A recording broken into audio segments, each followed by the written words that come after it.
ونصيحة مني من هاد الفيديوهات اللي كتشوفوا كاملين خوتي وخواتاتي انه يعني احتراما واجلالا للناس اللي كيحترمونا، وتحياتي ليكم.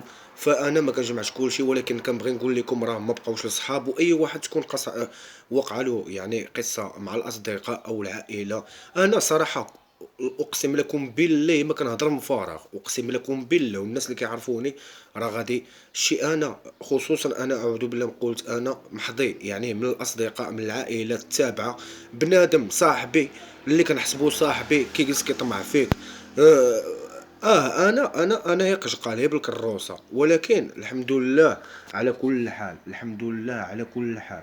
لانني يعني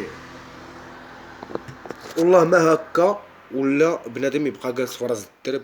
ومشينا حنا الحمد لله قاريا، مشينا قلبنا على خديمه، قلبنا على بزاف د الحوايج بحال الناس، وما تعطاتناش فرصه. وهادشي كنحمد الله ونشكرو عليه. كتلقى الخير في الحياه باش انا تفرغت للحيوانات. يعني انا ما نكرهش ندير شي مثلا شي حديقة أو كما كنقولوا يعني مزرعة د الحيوانات، لأن الحيوانات هو اللي فيه الخير. ها انتم كما كتشوفوا هاد الكلاب هادو تابعيني من لافيل، وكلاب كيوصلوني حتى للطريق، ما بغاوش يتفرقوا معايا. علاش؟ حيت عقلت عليهم مرة. انا كنهضر لكم غير على هادو اللافيل، عقلت عليهم مرة هما عقلوا عليا تا هما. المهم اخوتي كما كنبغي نقول لكم، ما تبقاوش تثقوا بزاف. واصلا يعني القهوه ما صلحاش الجلاس فيها.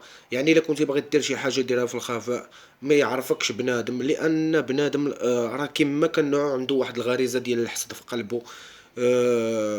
وحاشا الجواد ما كنجمعش كلشي. وانا داكشي اللي باغي يوصلوا له الناس اللي باغيين انني نخرج، لا لا لا لا, لا مبقاش سمعت شحال هادي. والفيديوهات تولي تتفرج لهم مع العائله الحمد لله. ما كاين شي حاجه ديال ما كاين حتى شي مشكل، وما كيأبر المشاكل وابر شي حاجه ديال تخسر الهضره. المهم لا تسقوا، ما عمرك تشوفني كنبغي نوصل هذه الرساله لاي واحد كيعرفني، سواء قريب سواء بعيد. انا غنكون احسن واحد ان شاء الله، احسن منك واحسن من بناتك واحسن من ولادك. وان شاء الله عندك تجي تحترف لي، عندك تجي تحترف لي. شكرا لكم بزاف.